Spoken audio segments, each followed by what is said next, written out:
Hey everyone, Hefe here.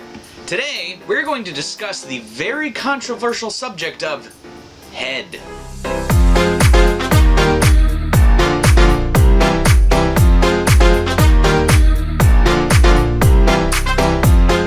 This beer's for you. Now there are a lot of falsehoods surrounding head. Head is just a waste of space. Head is robbing me. I don't want any head. They're clearly all crazy.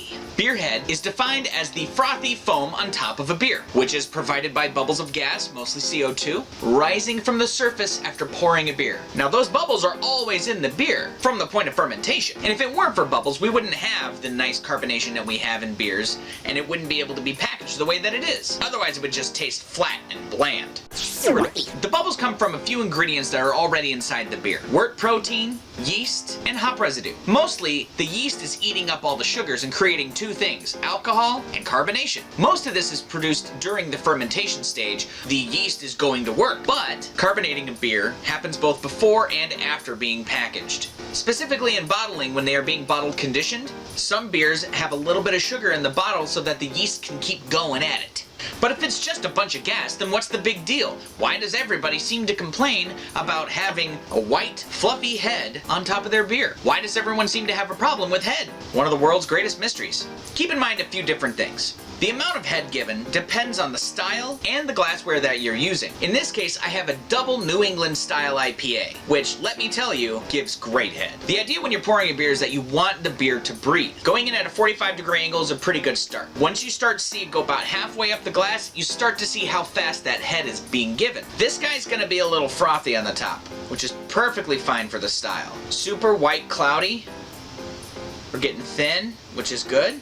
Straighten it out after halfway if you're feeling a little squirrely. You can see that it's got really nice, fine, thin foam. So when you're pouring a beer, this is what you're looking for. I always take my head to the top. Whew. Good God. Wow. Okay.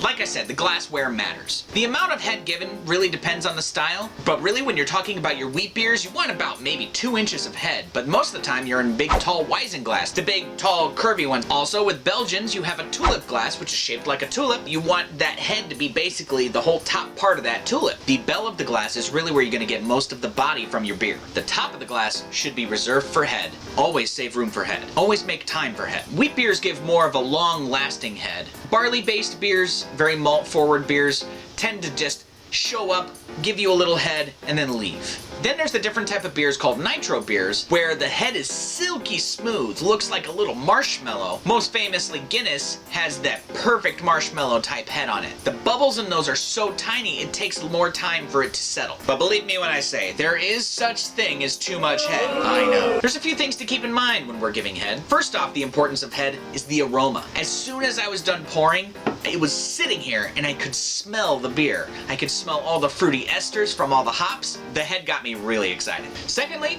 the aesthetic. Just looking at full head really makes you look at a beer and just go, ooh, you look tasty. Your brain is already wired to think that that is the perfect looking beverage. Another really important factor of head is that it actually dampens oscillation. Now what the heck does that mean? When you're carrying a beer from a bar to a guest, the head is actually keeping it stabilized so that the beer's not just spilling over. You could rush a beer a little bit faster than you could a full glass of water. Lastly, and the most important part about giving head, is that it releases the gases being trapped inside the beverage. You're rushing the liquid from one vessel to another vessel, and in that, the motion of the liquid starts to shake it up.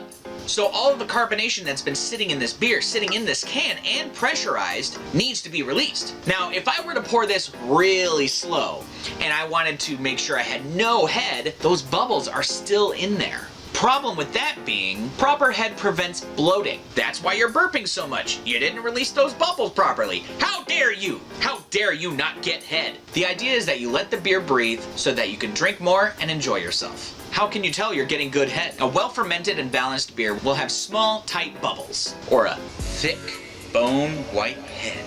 Sometimes you want your head half now, half later. It's a marathon, not a race. Take your time.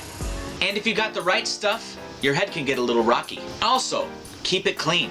If you're not getting any head, it's probably dirty. That's right. Wash it. Give it a little spritz. Run it under some water.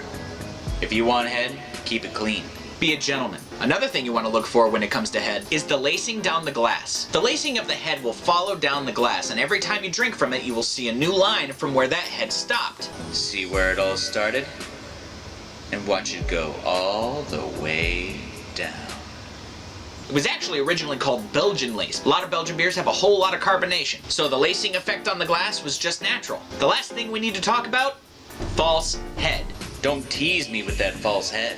False head is when you go to a bar and you see someone go up and pick up your beer and they take a straw and spin it around on top to make sure that the bubbles in the head stay there. A false sense of head. Shame. Shame. There are also things called foam stabilizers. Foam stabilizers? What are you doing? Compensating for something? Now, a lot of really big breweries, because they have such a huge capacity to reach out to the rest of the world, they use these foam stabilizers to keep the beer foamy, which, when you drink them, you can kind of tell. Also, having a microfilter can really reduce your chances at getting head. I gotta say, this one gave me some great head. Definitely put a smile on my face. Head is the most important characteristic when it comes to beer. It serves the most purpose, and it affects you more than you know. So that does it today, talking about the importance of head. Please like and share the video, and subscribe if you haven't already, and hit that notification bell so that you're notified every week when a new video pops up. Also, it's been brought to my attention that some people watching would like to drink along with me. I don't always talk about the beers here. We'll get to that some other time. With that being the case, I'm going to give you a little heads up. Next week, I'm going to be doing something a little different. The Elysian Pumpkin Pack. They made 4 different pumpkin beers, and I'm gonna try them all and tell you what I think. I hope you enjoyed the video today. And remember, next time you go to a bar, ask the bartender for some head. Dense, creamy head. See how that goes over for you. Until next time, this beer's for me.